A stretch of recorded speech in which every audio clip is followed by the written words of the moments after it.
Денес сакам малку да размислуваме за важни поуки кои се наоѓаат запишани во 20 глава од Матеј.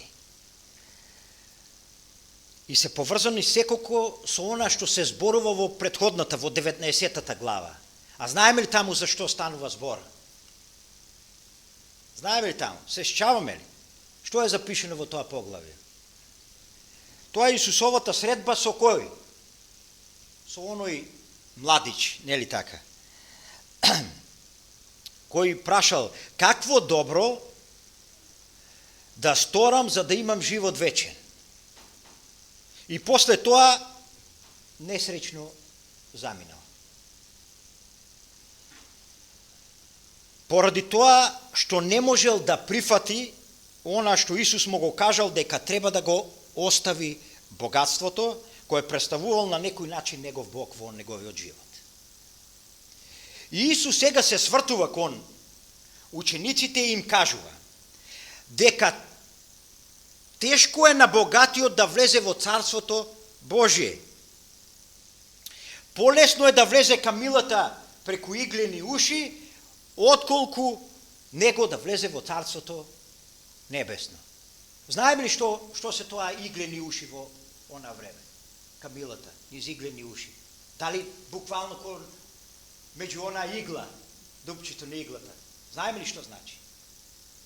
Во она време, знаете ли, на приказките повеќе што го има? Има големи капи и она пенџере мало што го има. Знаете, нели?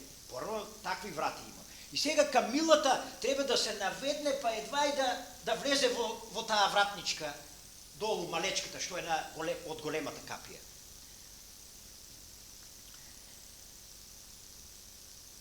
Полесно е на камилата да влезе преку иглени уши, отколку на него во Царството Небесно.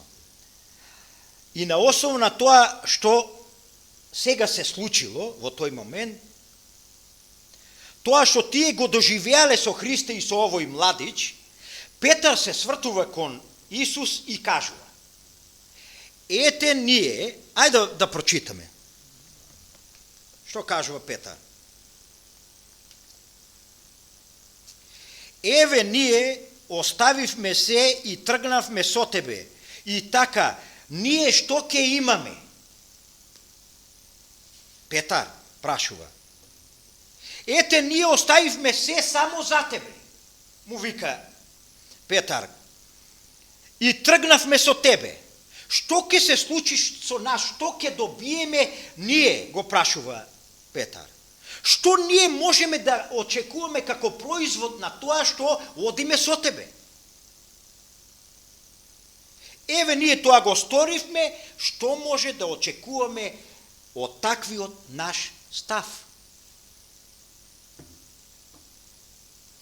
И Исус му рече, Матеј 19 глава 28 до 30. Исус им рече: вистина ви велам дека вие кои тргнавте по мене во преродбата, кога човечкиот син ќе седне на престолот на својата слава, и сами ќе седнете на 12 престоли и ќе им судите на 12 Израелеви племиња. И секој кој заради моето име ќе остави куќа или брајче или сестра или татко, или мајка или жена или деца или ниви, ќе прими стократно и ќе наследи вечен живот. Но мнозина први ќе бидат последни, а последните први. Исус ги уверува, на прашањето на Петар, ги уверува сега сите ученици дека нивната загуба овде ќе биде надокнадена многу пати, тоа 100 пати вели, повеќе. 100 пати повеќе од тоа што сте изгубиле. И потоа продолжува во 20 глава текстот. Читаме од првиот стих, прва глава, првиот стих до 28 стих. Ќе биде малку трпеливи, нели? Можеме да. Тука станува збор, насловот е работници во лозие. Зашто небесното царство прилега на човек домаќин кој излезе рано наутро да наеме работници за своето лозие.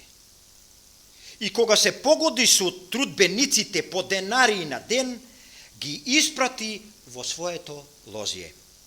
И кога излезе пак околу третиот час, Виде други како стојат на трговиштето без работа и им рече: одете и вие во моето лозие, па ќе ви дадам што ќе биде право.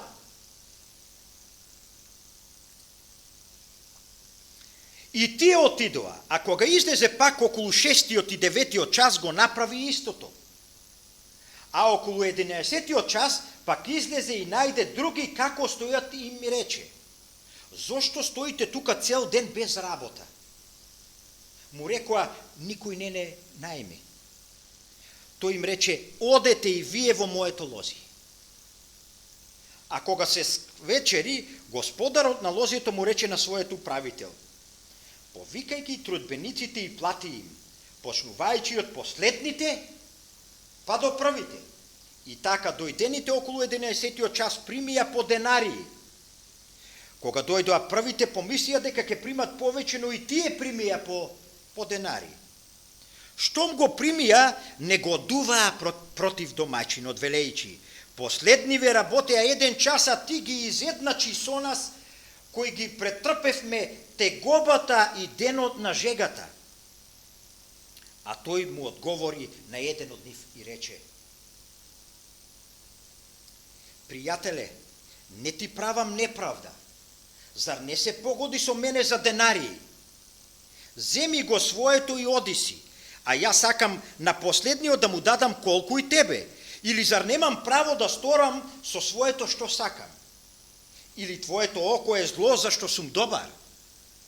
Така последните ќе бидат први и првите последни, зашто мнозина се повикени, а малкумина избрани. И кога Исус се искачуваше кон Ерусалим, ги зеде 12 мината насамо и им рече патем: еве, одиме горе кон Ерусалим и човечкиот син ќе биде предаден на првосвештениците и книжниците и ќе го осудат на смрт и ќе им го предадат на многобожците, за да му се подсмеваат, да го бијат и да го растмат, и на третиот ден ќе воскресне. Тогаш мајката на Заведеевите синови му пристапи заедно со своите синови, поклонувајќи му се, за да измоли нешто од него, од Исуса. А тој рече: што сакаш? Му одговори: заповедај овие мои 2 сина да седнат, едниот до твојата десна, а другиот до твојата лева страна во твоето царство. А Исус одговори и рече: не знаете што барате.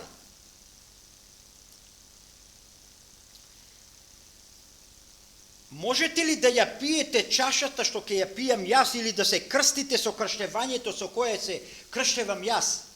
Му рекоа: можеме. Им рече: мојата чаша ќе ја пиете, вели. И со крштевањето со кое се крштевам јас ќе се крстите, но да се седи од мојата десна или лева страна, тоа не го давам јас. Туку ќе им припадне на оние за кои мојот татко го приготвил. И кога го чуја тоа, 10 мината се налутија на 2 брата, на Јован и Јаков. А Исус ги повика и рече: знаете дека владетелите на народите господарат над нив и дека големците ги угнетуваат. Нека не биде така меѓу вас, туку кој сака да биде поголем меѓу вас, нека ви биде слуга, а кој сака да биде прв меѓу вас, нека ви биде исто така слуга. Како што човечкиот син не дојде да му служат, туку да служи и да ја даде својата душа за откуп на мнозина.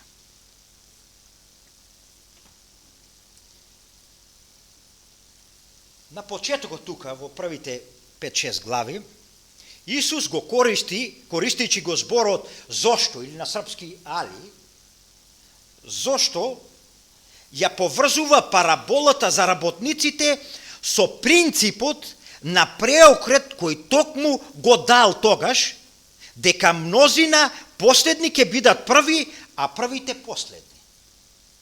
Истиот принцип наведен е само по обратен редослед и се појавува како заклучок во параболата во 16 стих кој го прочитавме. Со други зборови,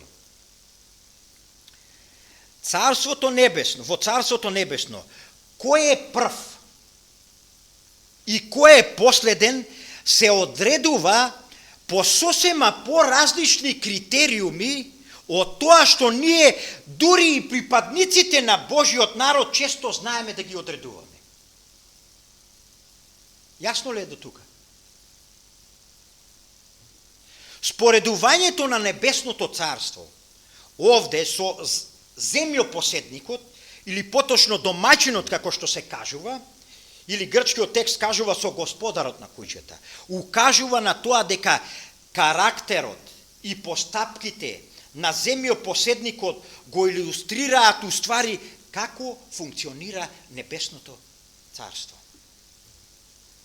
Ние знаеме дека лозарството во она време, на истокот и во Ерусалим, било важна индустрија во Израел. И пророците лозието го користеле како слика, сликовито да го прикажат Божиот народ. Да се сетиме само што кажува Исаија. Народот Божи како лозие кое Бог го посадил, му поставил ограда. Што представува оградата?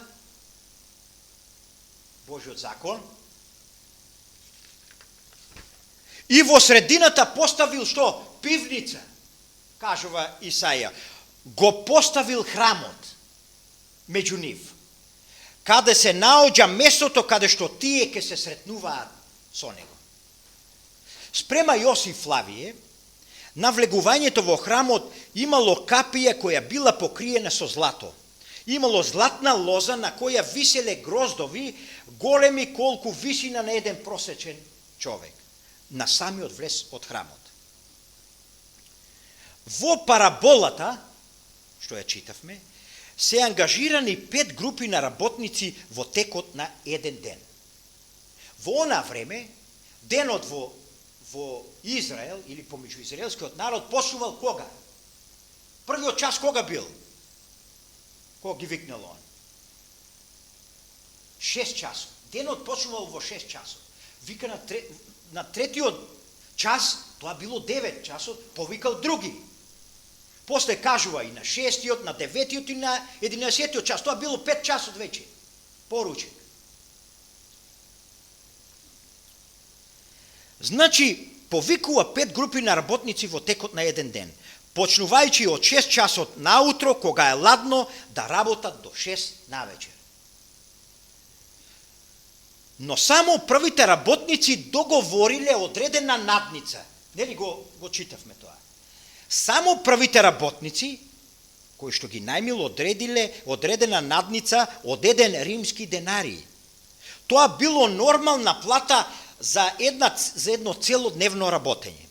А останатите едноставно го прифаќаат ветувањето на земјопоседникот, односно власникот на куќата, дека ќе им се плати она што е правилно за нив. И они врз основа на тоа ветување прифаќаат да работат на неговата нива. Што тие и најверојатно сватиле, кога тоа им го кажал дека ќе им биде право платено, тие сватиле дека ќе им биде платено сразмерно часовите кои што ќе работат. Таму каде што ги пратил.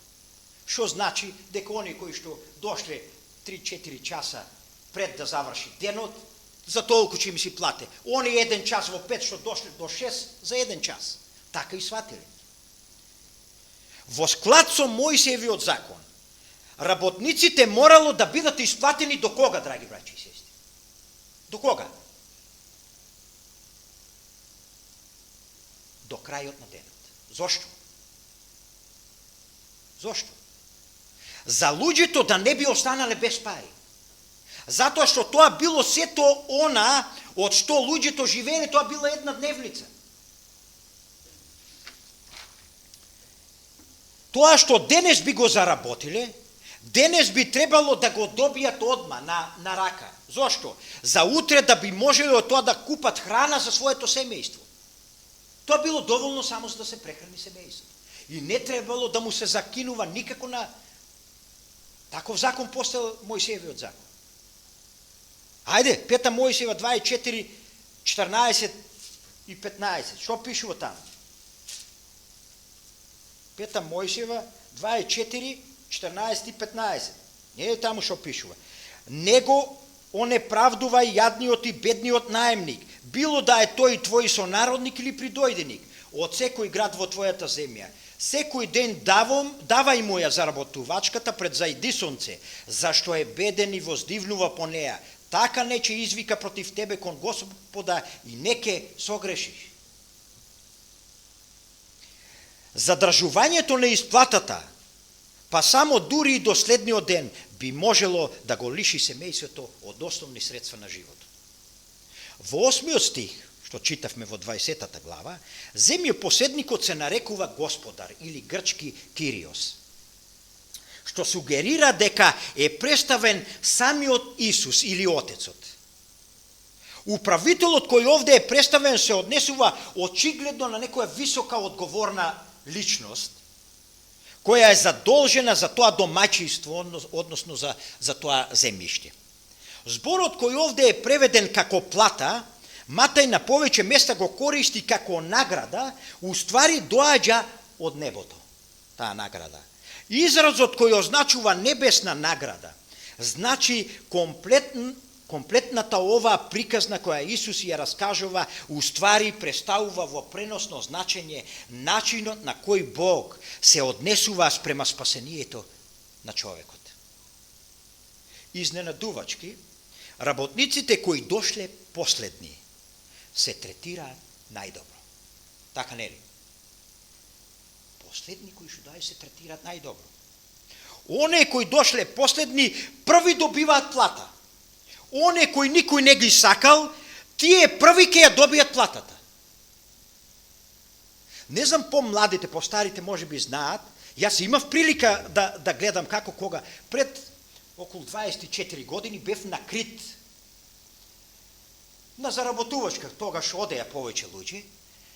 Таму исто как на плоштадот, мало плоштадче или на сред село или на мало место, градче некое, се чекаа работници.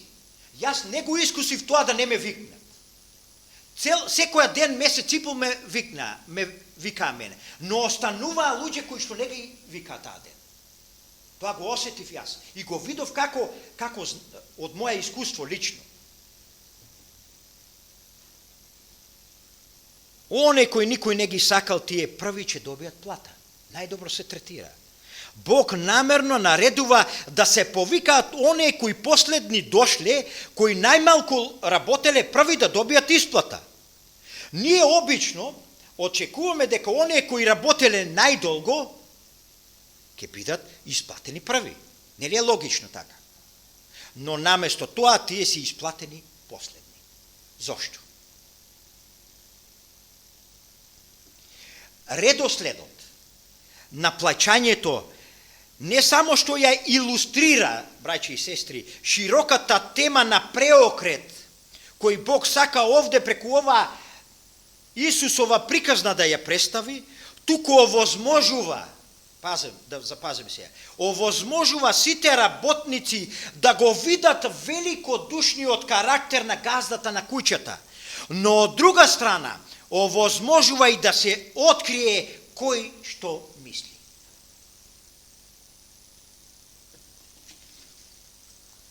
И навистина се открива кој што мисли во ова приказна.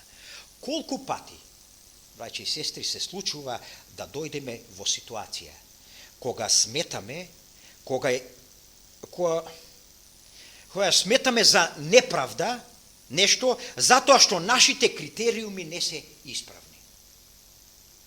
По наше сваќање, ние често пати се буниме или во најмала рака помислуваме зошто е во вака, зошто на овој ваква правда или на овој ваква неправда. Си имаме некои своји критериуми, некои своји видувања, стекнати можеби од нашето погрешно тумачење на текстовите во Библијата и во животот, искуството од животот, ние донесуваме врз нашите искуства и врз нашите критериуми суд или одлука во одредени ситуации. Ова приказна не повикува да се тестираме себе си колку навистина сме заинтересирани за доброто кое Бог им го дава на другите.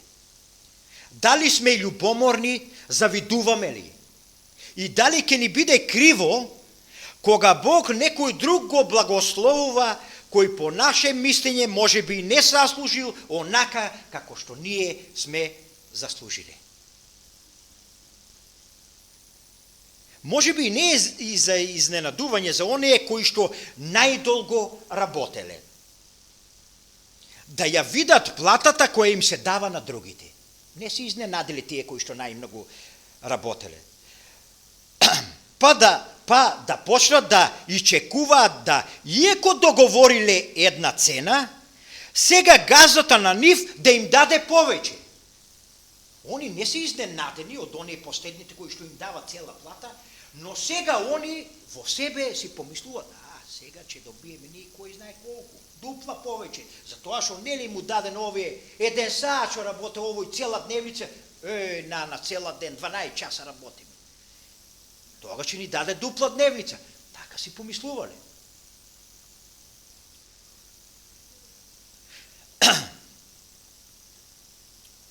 Така помислувале иеко договориле, договорот го направиле на 1 денари. И затоа почнале да мраморат и да се бунат. Биле незадоволни. Од што незадоволни се? Прашање од што незадоволни?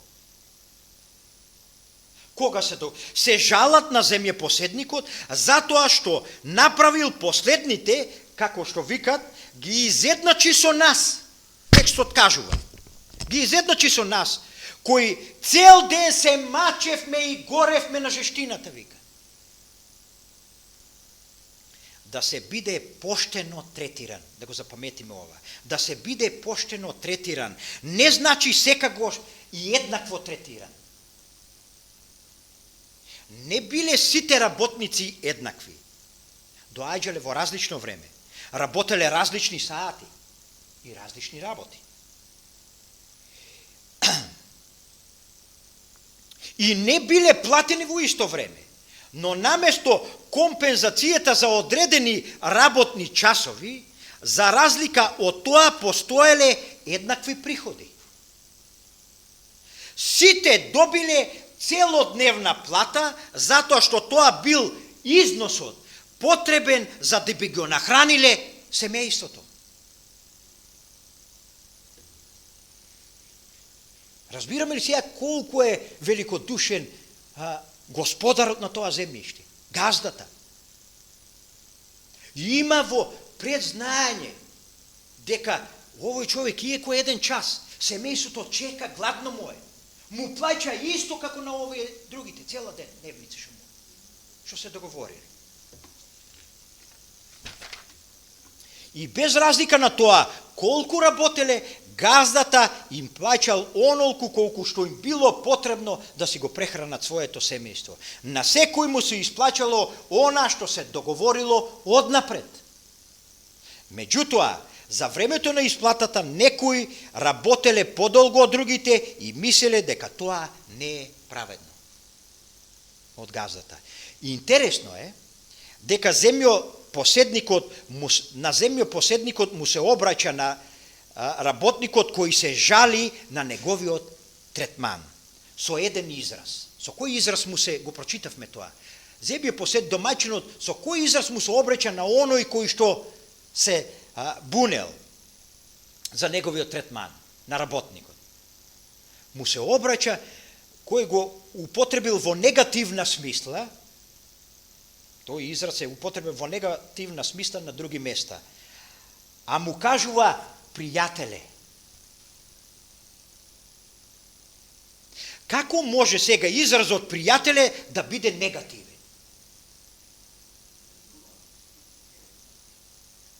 Дали се чавате каде на друго место Исус го употребува тој израз?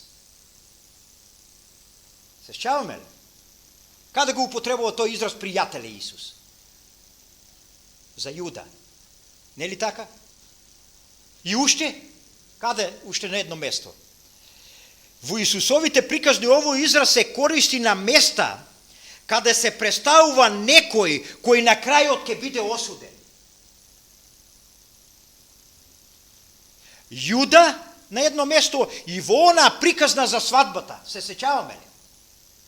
Кога доаѓа човекот неприкладно облечен, тој повторно го нарекува пријател. Што ни кажува дека се работи за особа која на крајот очигледно лошо ќе помине, ќе проиде. Убав збор, пријател, но крајниот резултат е пропаст. Се работи за некој кој има забелешка од овие работниците, приметба на Бога.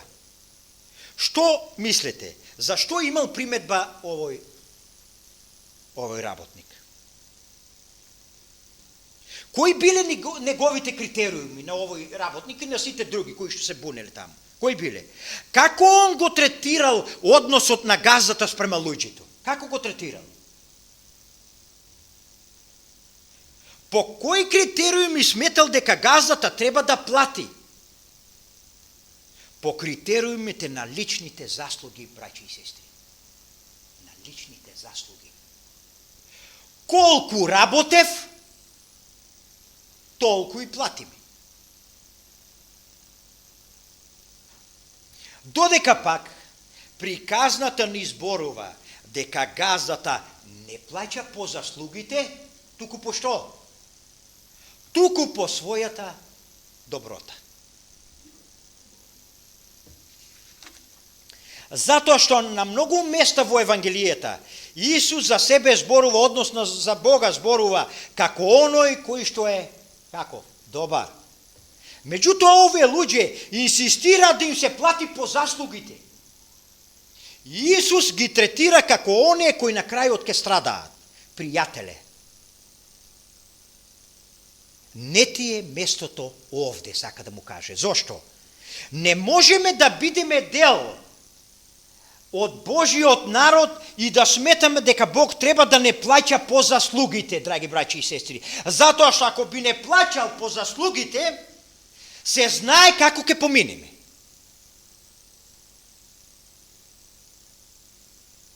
Ако пак се наслонуваме на Божјата доброта, тоа е нешто друго. Власникот на земјишето објаснува дека има право да работи со своите пари онака како што тој сака. А ние го доведуваме во прашање, ја доведуваме до прашање неговата слобода. Да одлучува кој колку ќе го плати. Иеко со него сме ја договориле цената и поштено на крајот сме биле исплатени по договореното, ние сепак многу пати се буниме. Ако сака да биде великодушен спрема другите, тој Господарот или Бог има право да биде, браќи и сестри, и ние мораме да научиме дека Бог има право да биде милостив спрема оној кој тој сака да биде милостив и колку сака да биде милостив со него. И не само што треба тоа право да го признаеме, туку треба и да му дозволиме да ни помогне да се радуваме кога ќе видиме дека Бог е милостив спрема другите. Овие луѓе ниту сметале дека он има право да биде милостив, како што тој сака, и да плаќа како што тој сака, ниту пак биле задоволни и радосни што и другите добиваат плата за да можат да си го нахранат семејството.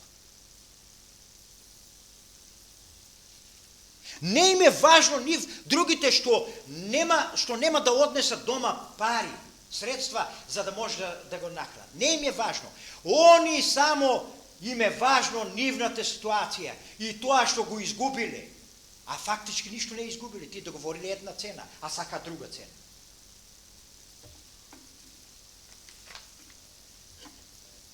Она на што ќе одлучиме да се фокусираме во голема мера влијае на нашите ставови и како гледаме на нашите околности. Работниците на првиот час се фокусираат на земните критериуми. И она што се навикнале, не го промениле својот начин на размислување, својот вредносен систем, не дозволиле нивната вера да го промени нивното срце. Каква е нашата вера, браќи и сестри? Дали е од нашата глава или од Бога?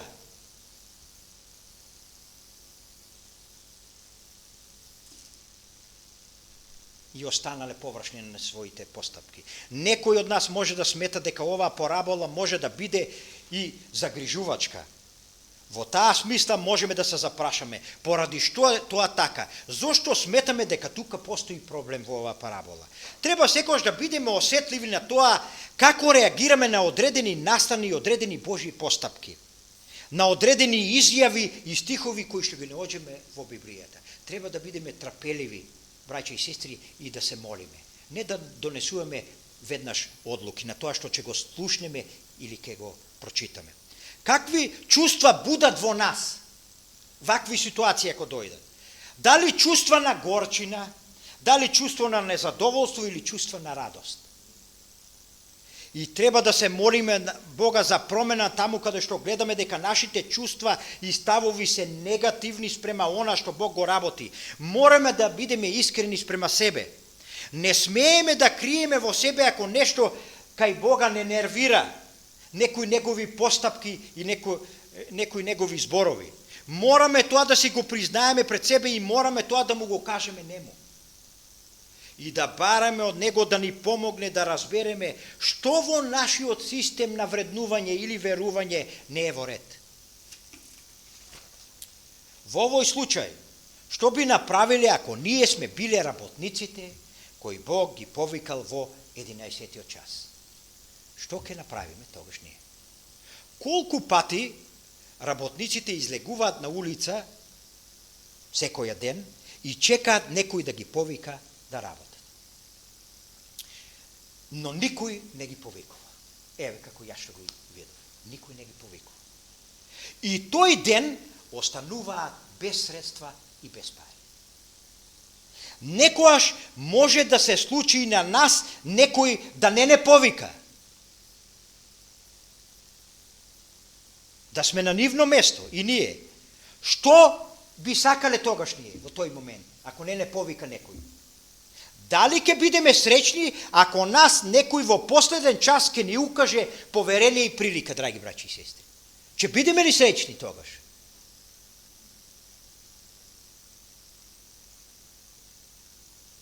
Ќе бидеме ли среќни ако не повика ни покаже поверение, не повика да работиме и после тоа да не награди онолку колку што навистина ни треба за да го нахраниме своето семејство?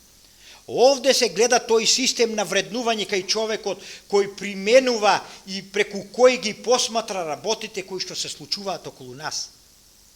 Зарем и на нас самите не ни било исто така Божја милост за некои ситуации кои што сме ги имале во животот? Сме ја согледале ли таа Божја милост во нашиот живот? Милостив ли е Бог спрема нас?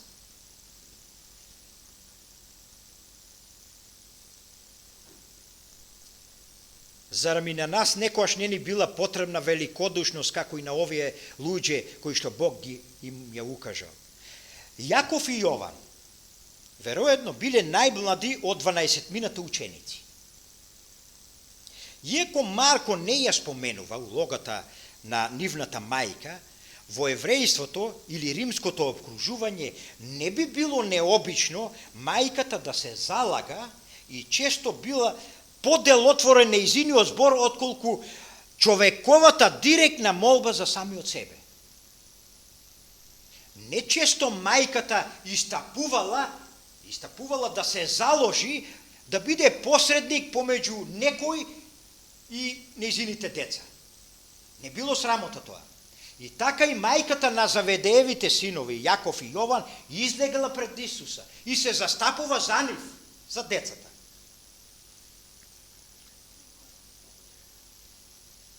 Значи, кога ќе се појави мајката и упати молба, тоа поинаку се посматрала во онаа време и се сваќало отколку човекот кога ќе почне да моли нешто сам за себе. И ние гледаме дека таа доаѓа и што му се поклонува на Исуса. Што можеме од тоа да заклучиме? Дека таа можеме да наговестиме, односно од тоа можеме да заклучиме и нејзиното обожавање на Исуса Христа, таа клекнала пред Него. Нивната мајка била меѓу жените кои го следеле Исуса до крстот и покасно сведочела за празниот гроб. И била на некој начин идентификувана како Саломија, жена која се наоѓала заедно со останатите жени на гробот, Христос. И сега, десната рака и десната страна ние знаеме дека означува што? Моќ, авторитет, наклонетост и така натаму. А незиното захтевање од Исуса било да незините синови им се даде десната и левата страна, уствари второто и третото место во царството после Исуса. Во текстот пред овој, Исус ги повикал на предпазливост дека наскоро ќе биде фатен, ќе биде тепан и ќе биде убиен. Меѓутоа учениците, како да не го слушнале Исуса, па Исус ги прашува Јаков и Јован после нејзината молба на мајката, да им го даде второто и третото место. Дали тие се способни да ја испијат чашата што тој ќе ја пие? Им го поставува тоа прашање. И што кажува? Што кажува? Спремни сме, како не? Се сеќавате ли на Петар? Јас да те издадам. Сите би можеле тоа да го направат, ама јас никако. И да се крстат во крштевањето кое ја представувало неговата смрт. Добро, така и нека биде, он му вели. Така и ќе поминете, но на крајот само Бог може да ви го даде второто и третото место на они на кои тој им го спремал. Малку е да се каже за другите реченицата, за другите ученици, дека биле незадоволни, односно зборот незадоволни со ова барање. Грчкиот збор кој се користи за опишување на нивните чувства кога овие двајца се појавиле, да им го даде првото и второто и третото место, да се биде, тоа било огорченост кај учениците, кога виделе дека тие двајца ученици, Јаков и Јован, можеби ќе го имаат второто и третото место во царството после Христа. Кога се појавиле двајцата кои барале одредено место, тие не го пуштиле Исуса да одлучи кој ќе биде на тоа место, туку сметале дека на нив тоа им припаѓа, на секого од нив, завидувале. Од каде тоа право тие да го бараат тоа? Да бараат привилегија за себе. Тие мислеле дека се позаслужни другите ученици отколку Јован и Јаков. Зошто тие да бидат второ и трето место во царството, па и ние можеме таму да бидеме. Требало да бидат мири и да го пуштат Исуса сам да одлучи. Драги браќи и сестри, спрема тоа не е во наша моќ да одлучуваме кој Исус и да им даваме директива на Исуса што да прави и како да одлучува. Треба само да бидеме задоволни што Бог ни дава, браќи и сестри, и треба да не исполнува мир и поверение во неговата добра намера.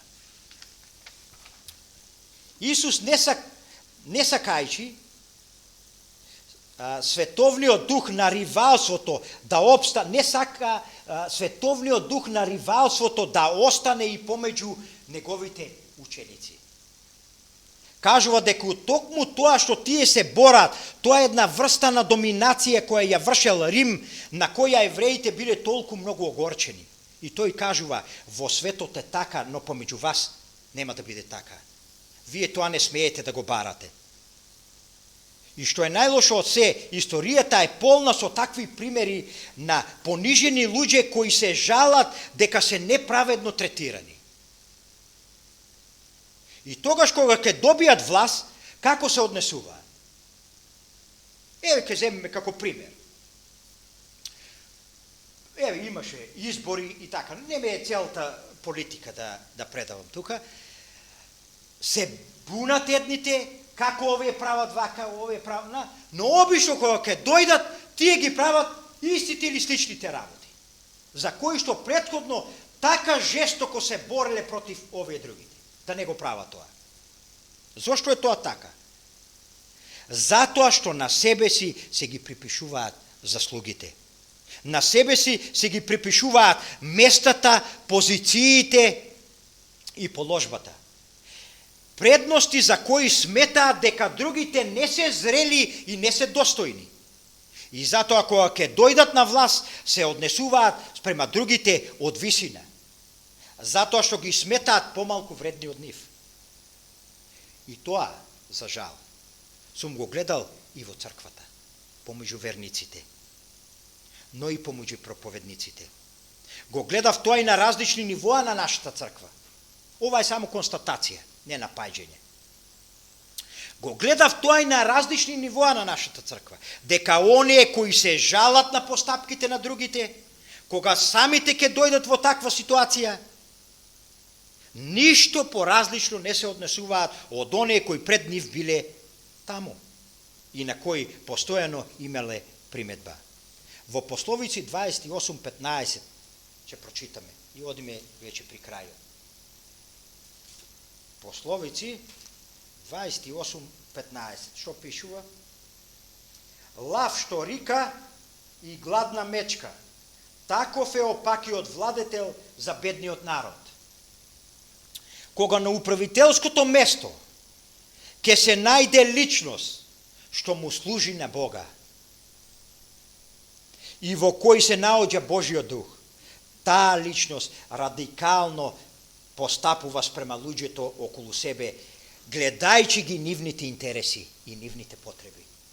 Од таквиот човек во кој е Божиот дух.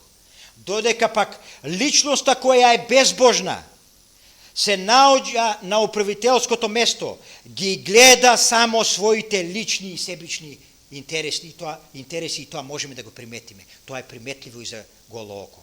Затоа Исус кажува дословно, нема да биде така и помеѓу вас. За тоа што се борите помеѓу себе, тоа не треба да биде исто како и светот што е надвор. На крајот сакам овие текстови да ги сумирам во неколку важни поуки. Како предизвик кој му е даден на младичот во 19-та глава, параболата на работниците на лозјето, ја оспорува нашата скала на вредности и нашиот однос према небесната награда. Оној кој замерува за наградата на другиот, заборава дека и самиот е спасен исклучиво спрема милоста и благодатта. Ниту времето поминато во работење, ниту пак нашите заслуги се критериуми по кои Бог ќе одлучува за нас, драги браќи и сестри. Нашите заслуги не се критериуми по кои што Господ ќе одлучува за нас и за другите луѓе. Туку нашата верност према Божиите ветувања и нашето поверение во Него како личност, желбата на Јаков и Јован за само издигнување била исто како и желбата на Луцифер, што и довело до појава на гревот во почетокот, затоа што и се почнало од себичноста и само живоста. Но Царството Небесно го карактеризира само пожртвуваната љубов и желба да и во другите ги видиме благословите кои Бог им ги дава, не само во нас. Иеко страдањето за Христа не е добродојдено и не ни прија, и не ни е пријатно кога страдаме за Христа, и искуството со Христа може да не привлече поблиску во заедништво со Него, драги браќи и сестри. Иеко понекогаш е многу тешко.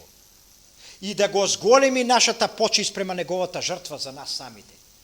Од сите дарови, Елен Вајд кажува, кое небото може да им го подари на луѓето, заедништвото со Христа во Неговите страдања и најголемото поверение и најголемата чест за верникот. Заедништвото во страдањето со Исуса Христа е најголемото поверение и најголемата чест која што Бог може да ни ја даде на наш верниците. И наместо да се обидуваме да ја земаме правдата во своји раце, Библијата не поттикнува и не охрабрува да се наслониме на Бога и да имаме поверение дека секоја одлука која ќе ја донесе и ќе биде праведна и добра. И стрпливо да ги чекаме Неговите решенија, затоа што само Он може да донесе мир и да воспостави правда на земјата. Затоа во молитвата Оче наш ни се нагласува: Оче наш, да се свети името Твое, да дојде царството Твое, да биде војата Твоја на земјата како и на небото. зашто без тоа ниту мир, ниту благослови ке нема. Духот на небото е дух на служењето, браќи и сестри. Исус не повикува да живееме контра културата на денешниот свет, кој толку е опфатен со себично служање и е фокусиран на статусот, на богатството, на моќта и на влијанието. Исус не бара ништо повеќе од своите следбеници, што он веќе самиот него покажал во сопственото искуство. Затоа сме на крајот повикани секојдневно да поминуваме време во размислување за Христовиот живот и неговото работење, затоа што подобар пример од тоа никаде на друго место не можеме да најдеме. Амин.